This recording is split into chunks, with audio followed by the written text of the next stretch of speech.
luar negeri Indonesia menganut prinsip bebas aktif yang diabdikan untuk kepentingan nasional.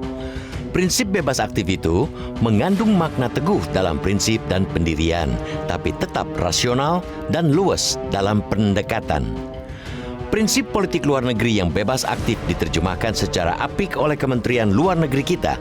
Kemenlu tampak kreatif, aktif, dan antisipatif menghadapi setiap persoalan di luar negeri.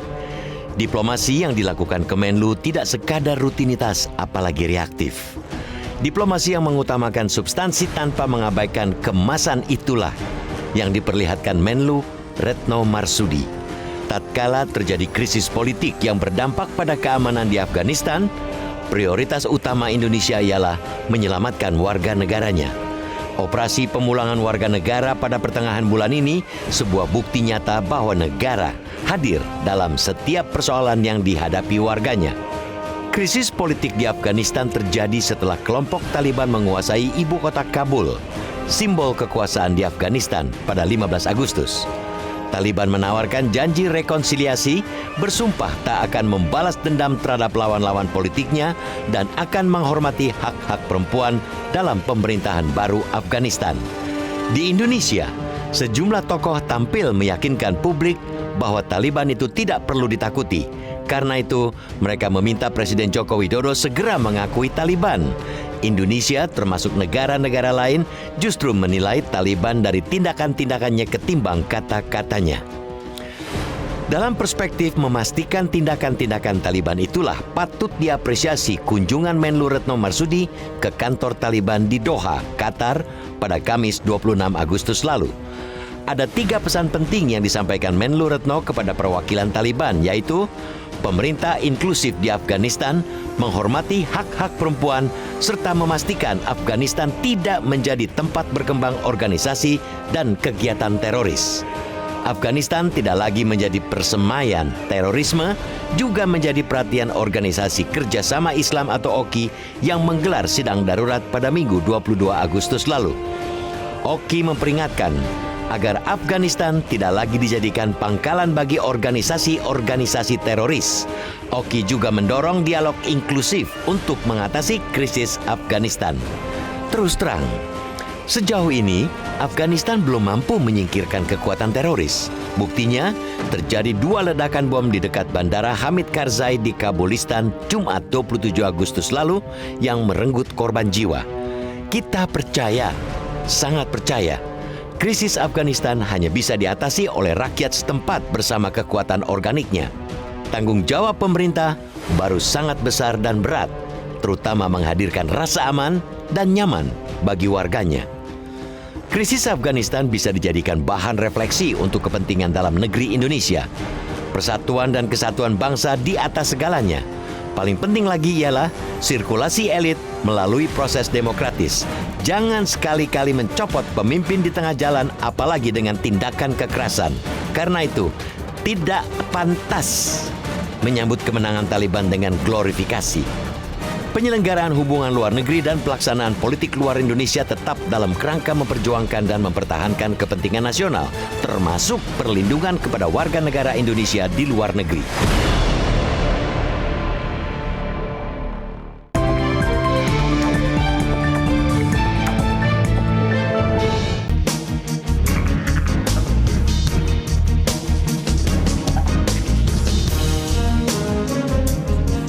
Selamat pagi pemirsa. Prinsip politik luar negeri yang bebas aktif diterjemahkan secara apik oleh Kementerian Luar Negeri kita. Ketika terjadi krisis politik yang berdampak pada keamanan di Afghanistan, prioritas utama Indonesia adalah menyelamatkan warga negara Indonesia. Operasi pemulangan warga negara pada pertengahan bulan ini menjadi bukti nyata bahwa negara hadir dalam setiap persoalan yang dihadapi warganya. Pemirsa, inilah editorial Media Indonesia di seri ini Senin 30 Agustus 2021 dengan tema Nilai Taliban dari Tindakan bersama saya Leonard Samosir. Dan kami juga nanti mengundang Anda untuk berpartisipasi melalui nomor telepon di 021 583 99 100. Dan pemirsa, pagi ini telah hadir di Studio Metro TV anggota Dewan Redaksi Media Group Abdul Kohar. Mas Kohar, selamat pagi. Selamat pagi, Leo. Sehat Mas? Sehat. Kita akan bicara soal politik luar negeri atau hubungan dengan Taliban, persisnya mungkin itu ya Mas ya? Iya, betul. Tapi sebelum itu kita lihat dulu pemirsa, ada beberapa berita yang menjadi perhatian media Indonesia. Yang pertama, Ini di Jakarta, Mas Kohar, Ya. PTM, pembelajaran tatap muka di Jakarta dihentikan jika kasus kembali naik. Ini maksudnya kasus COVID. Ini bagaimana memastikan bahwa alarmnya bunyi, Mas? Ya paling tidak kan begini. Satu, pembelajaran tatap muka ini berlangsung di 610 sekolah dengan protokol kesehatan yang ketat, sangat ketat. Yeah. Ketika siswa masuk, diperiksa suhu badan, suhu tubuh, lalu kemudian cuci tangan, jumlah mereka yang masuk juga dibatasi, tidak semuanya. Pembelajaran durasinya juga dikurangi, tidak sama seperti situasi normal. 2 jam ya kalau tidak salah ya? Betul, hanya 2 jam. Nah, ketika kemudian dilihat ada indikasi, ada alarm bahwa ada siswa di antara yang mengikuti pembelajaran tatap muka ini kemudian yang terindikasi COVID atau kasus di tempat-tempat lain sedang naik, tentu saja ya ini harus dihentikan. Jadi ini adalah uji coba awal, tahap pertama. Dan ya mudah-mudahan tidak ada kasus yang signifikan. Tren penurunan kasus sudah kita rasakan akhir-akhir ini akan terus berlangsung sehingga nanti pembelajaran tatap muka bisa berlangsung ya seterusnya. Kewenangan untuk menghentikan kalau amit-amit ya, tapi kalau ada kasus itu ada di sekolahnya, di dinasnya atau di mana ya? Iya, di dinas sekolah melapor ke dinas pendidikan tentu saja. Dinas akan memantau. Dinas pendidikan setempat akan memantau, dinas kesehatan, lalu juga satgas COVID di wilayah setempat akan memantau dengan sangat cermat bagaimana bisa atau tidaknya ini dilanjutkan. Yang penting adalah juga daya tahan ya, Mas Kohar. Jangan di awal-awal mengawasi, mengamati, tapi di tengah-tengah nanti ya sudahlah, sudah aman, kita tidak. Iya, itu dia. Baik, kita harapkan supaya pembelajaran tatap muka ini bisa berjalan dengan aman. Kita tinggalkan itu, kita ke headline media Indonesia untuk hari ini. Menunggu Afghanistan yang inklusif. Ini senapas dengan editorial Mas Kohar. Tapi pertanyaannya adalah apakah kita bisa percaya Taliban yang setelah sekian lama yang lalu menunjukkan bagaimana bertindak kejam begitu di saat ini? Ya, tentu saja situasi sudah berubah dan memang diharapkan berubah, tetapi terlalu dini bagi kita untuk melihat bahwa Taliban sudah berubah. Karena ini kan terkait juga dengan ideologi mereka yang lebih condong kepada ultra konservatisme. Jadi sangat-sangat konservatif. Sehingga tentu saja harus dilihat langkah nyata seperti apa, inklusivismenya seperti apa, apakah bisa dibuktikan atau tidak, itu akan menjadi pertaruhan. Butuh waktu berarti? Butuh waktu. Kenapa? Karena memang ya ini kan periode kedua kalau sampai kemudian nanti jadi ya. Periode kedua. Periode pertama sudah berlangsung dari 96 hingga 2001. Dan ketika memerintah waktu itu 96-2001 ada beberapa pelanggaran hak asasi manusia. Kaum perempuan dipinggirkan, peran perempuan dipinggirkan. Anak perempuan tidak boleh sekolah, harus menutup rapat dengan menggunakan burka, dan kalau tidak, mereka dirajam di depan umum. Jadi ada beberapa hukum dan seterusnya yang mendasarkan atas tafsir yang tekstual gitu. Baik, kita akan bicarakan itu nanti lebih jauh di editorial ya Mas Kohar. Kita tinggalkan itu, kita ke halaman 2, halaman dalam di harian Anda pemirsa. Ini terkait dengan perizinan usaha. Daerah akui OSS online single submission memudahkan.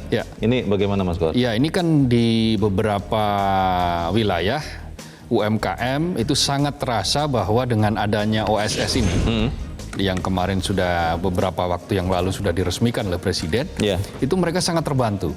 Ada kemudahan, ada kecepatan, kemudian ada efisiensi atau dari sisi anggaran mereka tidak mengeluarkan biaya yang besar sebagaimana biasanya. Ini dirasakan ada di Cianjur, di Sulawesi Selatan, di beberapa tempat lah yang sudah menerapkan OSS ini,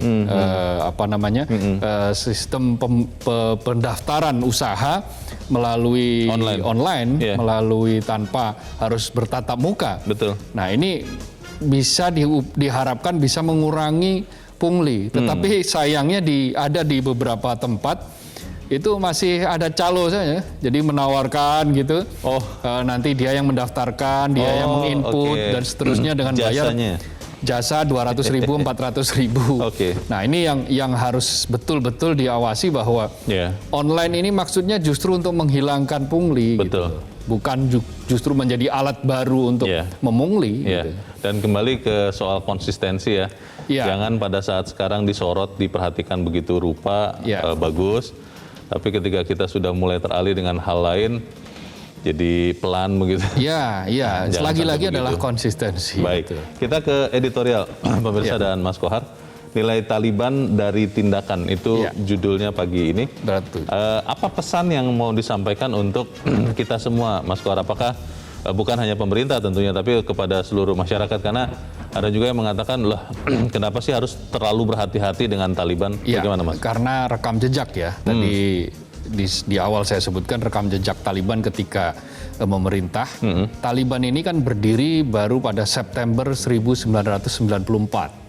Yang waktu itu berdirinya disokong oleh Amerika Serikat untuk mengikis sisa-sisa pemerintahan Uni Soviet, pemerintahan komunisme di Afghanistan. Tetapi lambat laun ternyata ketika Taliban memerintah, mereka memerintah dengan sangat konservatif, sehingga tadi yang saya sebutkan, hukum potong tangan, hukum rajam di depan umum, kemudian ditembak kalau tidak pakai burqa dan seterusnya, perempuan dilarang sekolah, tidak boleh menduduki jabatan tertentu. Semuanya dijalankan dengan dalih menjalankan pemurnian agama. Nah, tetapi kemudian di 2001 Amerika menduga Taliban melindungi Al-Qaeda. Inilah akhir dari pemerintahan Taliban periode pertama. Nah, setelah itu mereka bergerilya terus dan akhirnya 20 tahun kemudian atau tahun ini kembali bisa merebut Afghanistan.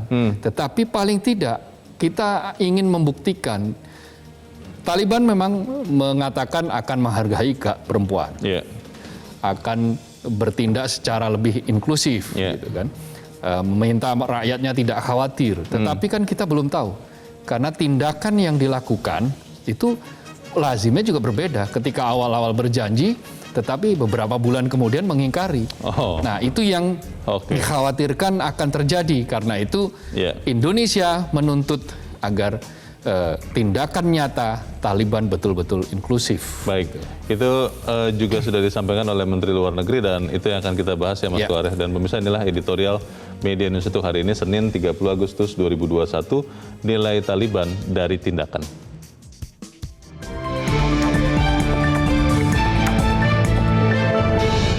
Nilai Taliban dari tindakan.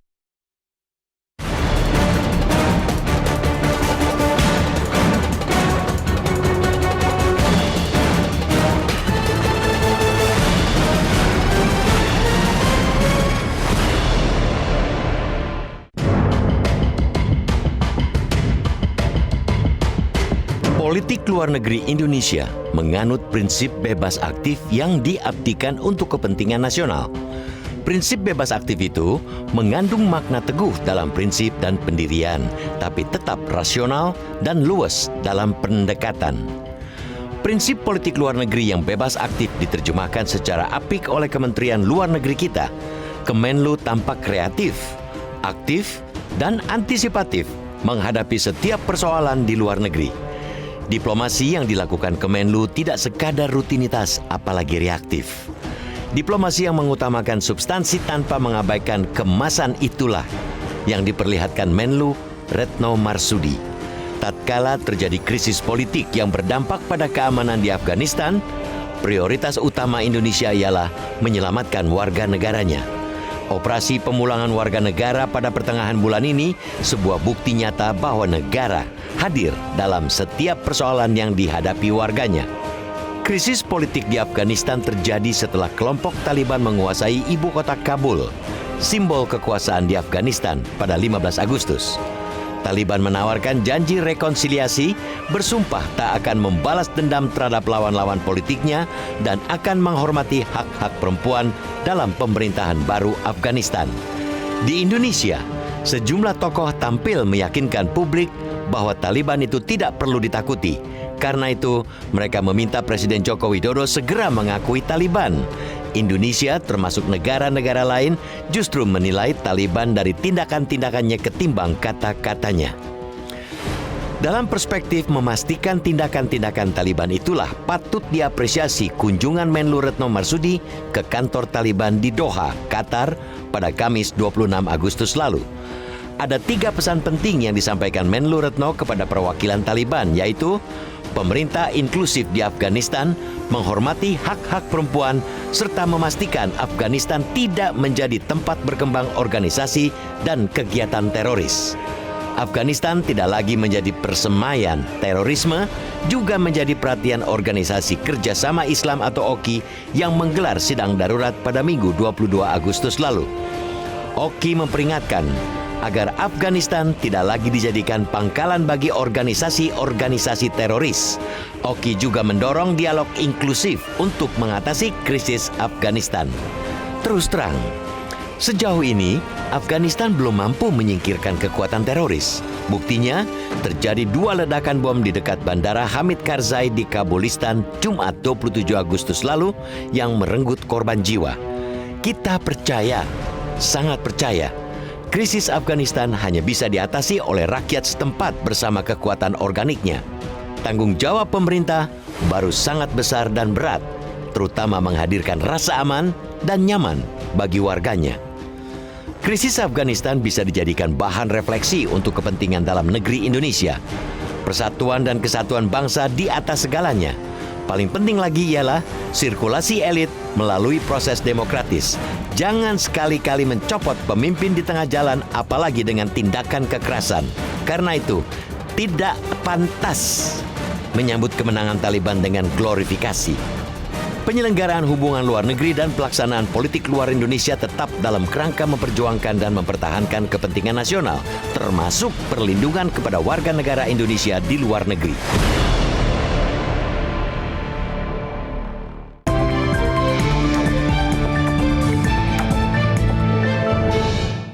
Anda bisa ikut menyatakan pendapat Anda di bagian berikut selepas jeda. Pemirsa, untuk saat ini tetaplah bersama kami.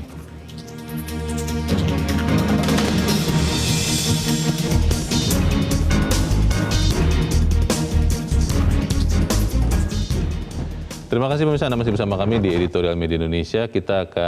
Mas Kohar, kita akan bertanya. Ya. Kita sudah tersambung lewat saluran telepon dengan Direktur Jenderal Asia Pasifik dan Afrika Kementerian Luar Negeri, Abdul Qadir Jailani.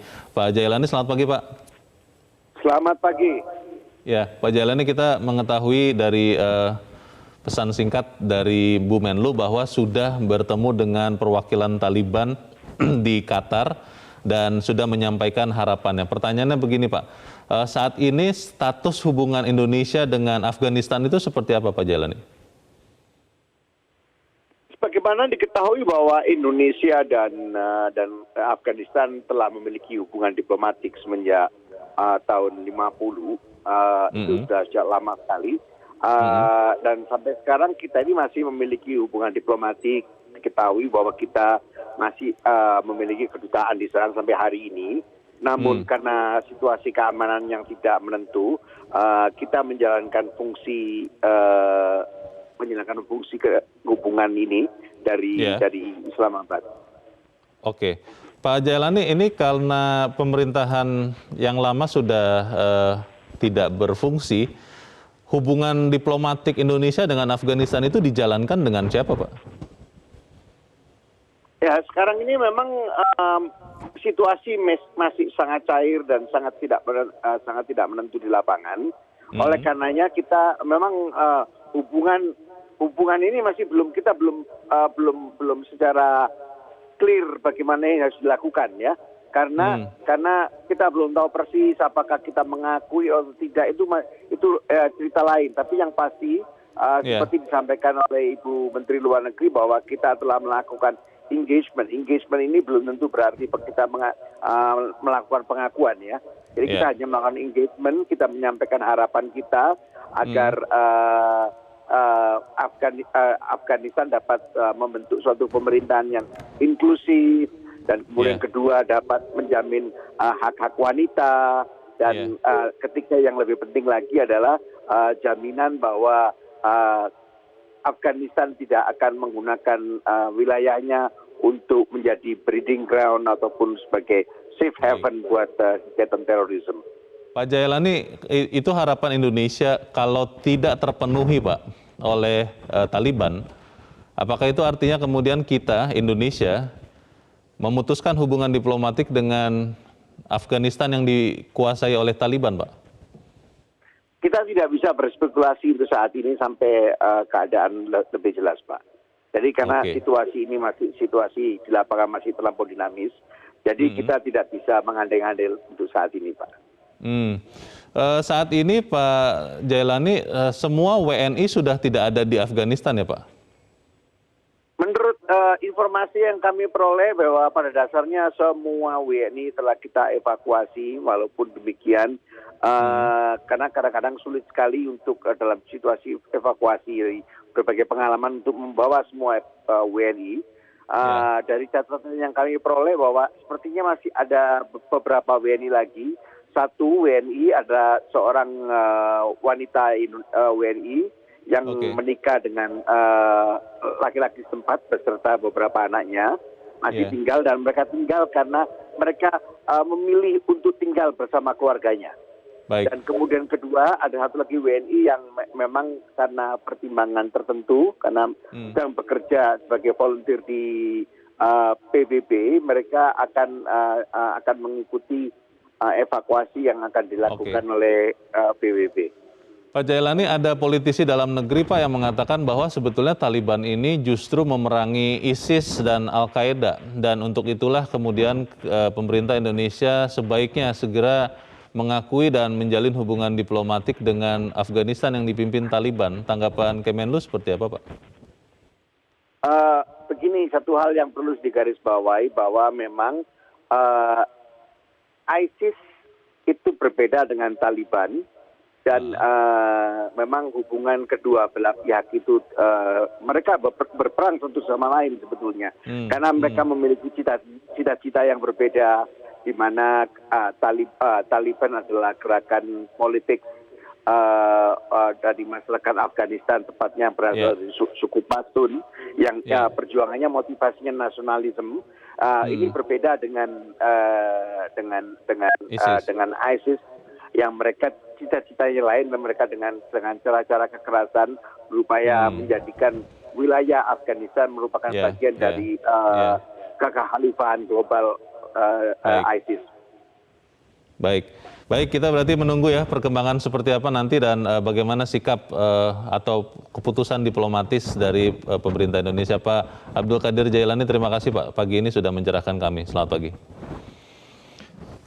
Kita masih menunggu, Mas Kohar. Tapi pertanyaannya adalah ketika saat menunggu, apakah kemudian kita menilai Taliban, menunggu Taliban bertindak dulu, karena kan mungkin membentuk pemerintahan dan bertindak butuh waktu. Ya, betul. Jadi gini, yang paling penting dijalankan oleh Indonesia saat ini adalah seperti amanat pembukaan Undang-Undang Dasar 45, yaitu ikut serta menciptakan ketertiban dunia yang berdasarkan perdamaian abadi dan keadilan sosial. Jadi prinsip-prinsip perdamaian harus ditegakkan. Karena itu tidak ada kekerasan di muka bumi yang ditoleransi mestinya. Itulah yang diharapkan oleh Indonesia sebagai pemerintahan yang inklusif, yang terbuka untuk menerima siapapun dan tanpa tekanan, tetapi mengupayakan perdamaian, menghidupkan kemanusiaan, mengakhiri perang saudara kalau ada perang saudara. Karena itu menjadi amanah bagi Indonesia, itu yang paling penting. Tetapi di luar itu Indonesia memang ada hubungan diplomatik, hubungan dagang juga ada. Meskipun sebetulnya volume dagang Indonesia dan Afghanistan ini kecil. Kecil ya? Sangat kecil. Jadi kita ekspor kita ke Afghanistan itu tidak sampai 500-an juta dolar. Artinya masih di bawah. Artinya termasuk tidak terlalu signifikan. Karena itu yang paling penting adalah bagaimana Indonesia ikut serta. Karena Indonesia kan juga bagian dari OKI juga. Nah, itu yang paling penting, bagaimana mendudukkan Afghanistan ini tanpa kekerasan, tercipta perdamaian. Kita akan bahas itu lebih jauh, tapi kita harus jeda dahulu, Mas Kohar, dan pemirsa tetap bersama kami. Editorial Media Indonesia akan segera kembali selepas jeda berikut ini.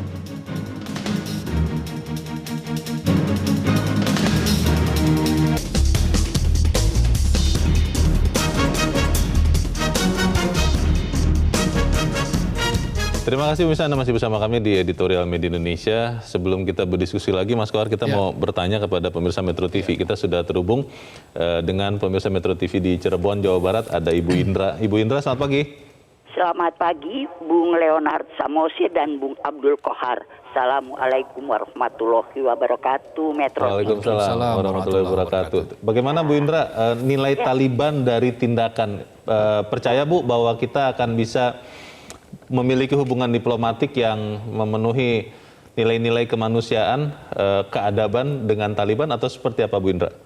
Insya Allah, apresiasi pertama yang kita berikan kepada Menlu kita Retno Marsudi yang sudah pertama-tama menyelamatkan warga negara Indonesia di sana. Ini Bu Retno Marsudi ini makin kelihatan jempolannya dan bisa kita tunggu langkah selanjutnya yang mudah-mudahan tambah baik. Nah, karena kenapa? Sekarang kita masih belum bisa melakukan hubungan diplomatik.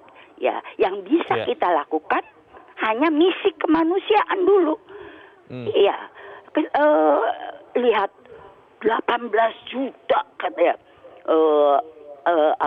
penduduk Afghanistan ini, lebih dari setengahnya itu kehilangan tempat tinggal, berada di bandara, di lapangan dan kelaparan sambil tidak tahu apa yang harus dilakukan, seperti anak ayam yang kehilangan induk. Nah, itu Bu yang mesti kita bantu ya. Ya, Bu Indra, ini kan ada tiga permintaan yang disampaikan Bu Retno Marsudi, Bu Menlu.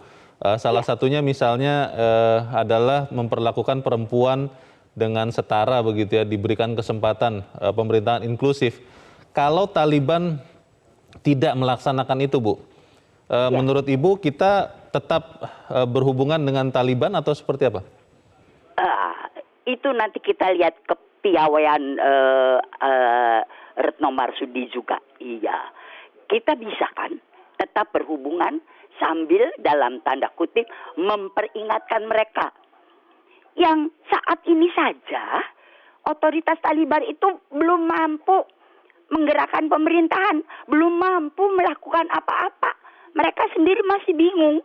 Ya, ditambah dengan teror dari, nah ini tadi pertanyaan Bung Leo juga, teror dari para teroris yang mengaku-ngaku negara Islam yang bagaimana gitu. Untuk mencari celah itu. Iya, jadi kita lakukan politik bebas aktif kita itu. Iya, dengan kepiawaian kita. Mungkin itu yang bisa disampaikan. Baik, terima kasih Bu Indra dari Cirebon, Jawa Barat untuk pendapat Ibu. Selamat pagi. Di belakang Bu Indra ada Pak Nugroho di Jakarta. Pak Nugroho, selamat pagi. Selamat pagi Bung Kohar, selamat pagi Bung Leonard. Selamat pagi Pak, silakan. Bebas aktif itu adalah jiwa kemerdekaan Indonesia.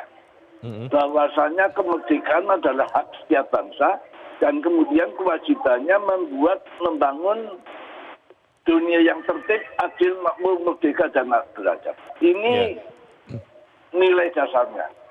Nah, dalam hal ini, menghadapi Taliban ini, ya kita harus melihat pemerintah yang definitif, sebab kita tidak mencampuri urusan dalam negeri. Pemerintah yang definitif sana itu belum muncul, Pak. Nah, kalau muncul ya harus diakui. Apa akibatnya di Indonesia? Indonesia harus bisa mentangkal setiap hal yang negatif dengan membangun kecintaan pada Indonesia. Bahkan kalau kita benar-benar bebas aktif, zaman perang dingin pun kita bersahabat dengan Amerika, bersahabat dengan Rusia, bersahabat dengan Cina tanpa didekte. Ini yang penting. Karena kalau kita mau membangun ketertiban dunia, nggak mungkin kita belah sebelah. Kayak Gus Dur misalnya, Gus Dur berani misalnya mencoba membuka hubungan dengan Israel. Kenapa? Tanpa itu nggak bisa adil kita. Baik. Jadi penting sekali tertib adil. Jadi kita menunggu pemerintahan definitif di Afghanistan, begitu ya Pak Nugroho ya? Iya dong, karena Salah satu syarat negara merdeka itu kan berdaulat ke dalam dan keluar. Ya, ya. Baik. Kalau dia terima ke kasih. dalamnya belum berdaulat, ya belum bisa diakui. Iya. Kita harus tunggu dulu bentuk pemerintahannya. Terima kasih Pak Nugroho di Jakarta untuk pendapat Anda. Selamat pagi, Pak. Bijaksana para pemirsa kita, Mas Kohar, menunggu dulu, kata Pak Nugroho, ada pemerintahan yang definitif. Tapi pertanyaannya begini, Mas. Kalau permintaan 3 itu yang dari Menlo tidak dipenuhi, lalu bagaimana? Apakah kita Indonesia tetap melakukan hubungan seperti biasa, business as usual dengan Afghanistan yang dipimpin Taliban, atau ada perubahan atau bagaimana? Ya, ada perbedaan antara pengakuan dan tuntutan. Pengakuan itu asal dia sesuai dengan prinsip-prinsip kebebasan, prinsip-prinsip kemerdekaan, ya harus diakui. Dia sebagai negara yang berdaulat. Saat ini de facto Taliban yang memimpin, tetapi de jure-nya kan belum. Betul. Seperti apa? Sedang Nanti, membentuk pemerintahan ya. ketika secara de facto dan de jure sudah terbentuk, ya mau tidak mau Indonesia mengakui. Tetapi tuntutan, 3 tuntutan Indonesia itu bisa harus terus-menerus diperjuangkan melalui multilateral, organisasi, forum-forum, organisasi konferensi Islam, OKI, kemudian PBB dan seterusnya, sama seperti bagaimana Indonesia misalnya berhubungan dengan Myanmar yang di dalam negeri mereka sendiri juga bermasalah kan dengan HAM militer ya. Betul. Dengan beberapa negara-negara lain. Israel itu pengecualian. Israel kita tidak memiliki hubungan diplomatik karena memang Israel itu negara penjajah. Dia menjajah negara lain. Sementara ini Afghanistan itu kan konflik internal mereka. Kelompok, tribalisme, suku. Nah, bahwa Taliban yang sekarang menguasai, ya Taliban digerakkan oleh ideologi namanya Deobandi. Ideologi yang mendasarkan pada prinsip-prinsip pemurnian, tafsir ya. Ini pemurnian menurut mereka. Pemurnian agama. Pemurnian agama menurut mereka. Agama pada waktu awal sekali dimunculkan dalam perspektif mereka, tetapi ini tekstual, bukan kontekstual. Tetapi apapun itu, tentu ya ada hal-hal yang harus dikompromikan kan, ketika sebuah negara ini ingin bergaul dalam proses pergaulan internasional. Mereka tidak bisa memaksakan sendiri. Nah, soal tuntutan, ya tentu saja ini harus diperjuangkan. Ini bagian dari politik bebas aktif tadi itu. Bagian dari ikut serta menciptakan ketertiban dunia yang berdasarkan perdamaian abadi dan keadilan sosial. Keadilan, prinsip keadilan sosial ya, keadilan untuk kaum perempuan yang ada di sana, hak asasi manusia. Jadi semua diperjuangkan Indonesia, tetapi soal pengakuan hubungan diplomatik bisa jalan. Gitu. Jadi prinsip-prinsip itulah yang sebetulnya dipegang Indonesia. Menunggu dalam konteks adalah menunggu secara de jure pemerintahan di Afghanistan terbentuk. Baik, bagaimana menjelaskan ini semua kepada masyarakat Indonesia juga penting, Mas Kohar, karena kalau kita baca di media sosial banyak yang salah mengerti apa yang terjadi ini dan kemudian sebagian malah sengaja memelintirnya. Tapi kita bahasnya di bagian berikut dan pemirsa tetap bersama kami. Editorial Media Indonesia segera kembali.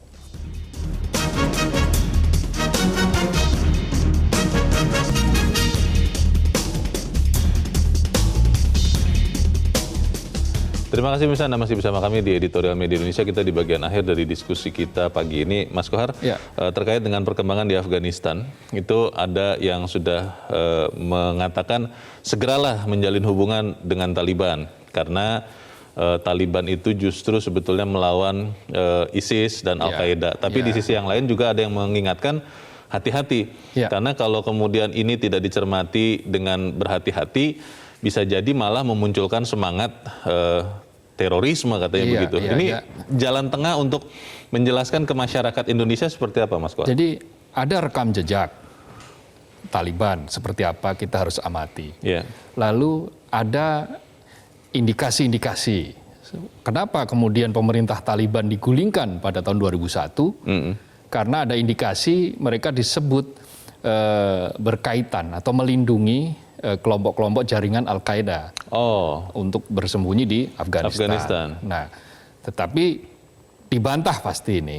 Cuma persoalannya bom yang terakhir yang terkait dengan ISIS mengonfirmasi bagaimana sebetulnya antara Al-Qaeda dan ISIS ini kan juga berantem. Yang di fisik. Bandara ya? Ya, yang di Bandara Tapi Kabul. itu kan katanya ISIS Khorasan, Mas, bukan ISIS yang lain begitu. Betul, tetapi ideologi mereka itu memang secara prinsip berbeda.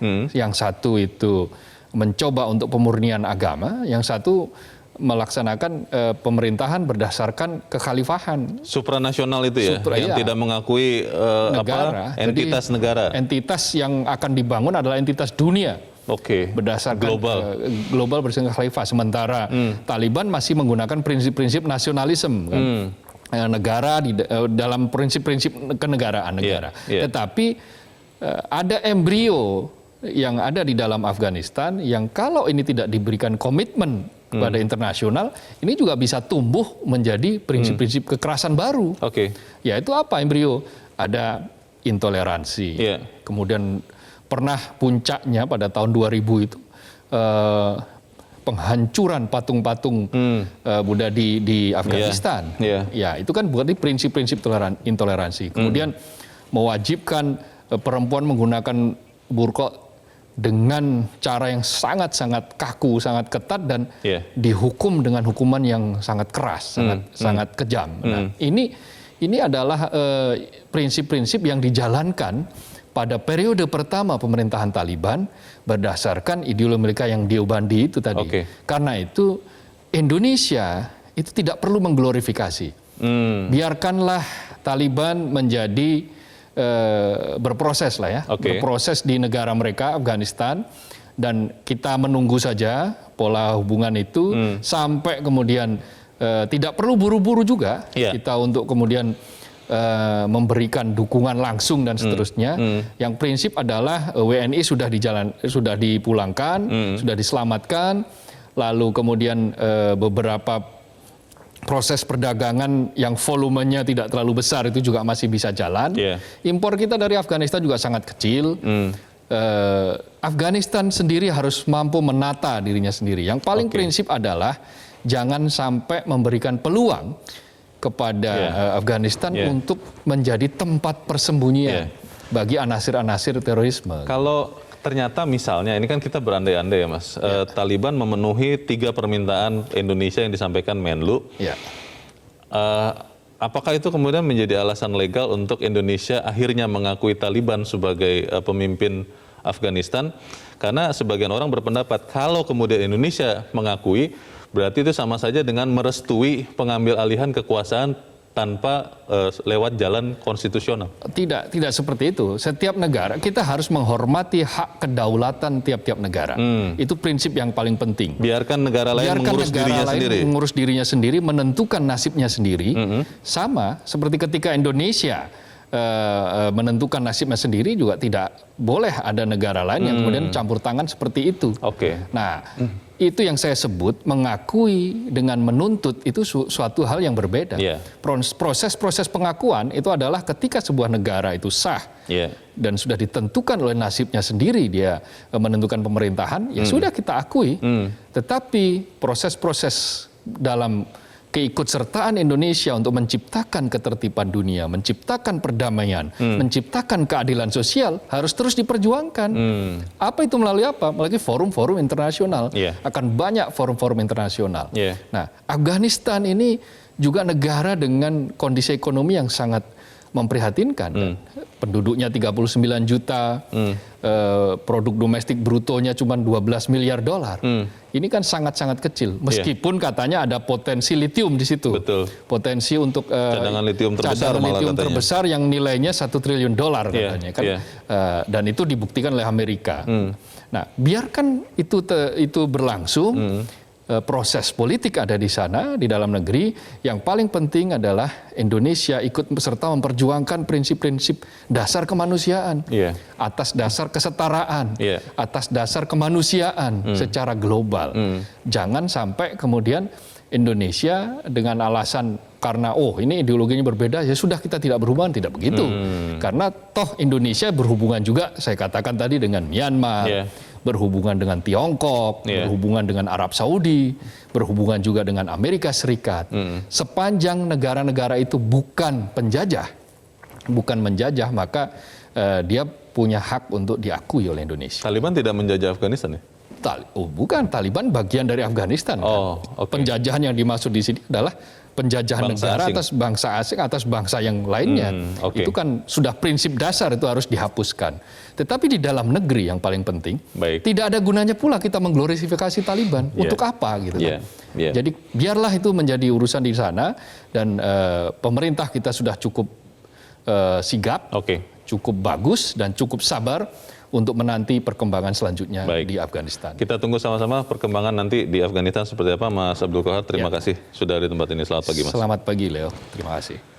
Pemirsa, krisis Afghanistan bisa dijadikan refleksi untuk kepentingan dalam negeri Indonesia. Persatuan dan kesatuan bangsa di atas segalanya. Penyelenggaraan hubungan luar negeri dan pelaksanaan politik luar negeri Indonesia tetap dalam kerangka memperjuangkan dan mempertahankan kepentingan nasional, termasuk perlindungan warga negara Indonesia di luar negeri. Saya Leonard Samosir, terima kasih sudah menyaksikan. Tetap pakai masker Anda, cuci tangan, dan kalau tidak perlu, tidak usah kemana-mana. Selamat pagi, sampai jumpa.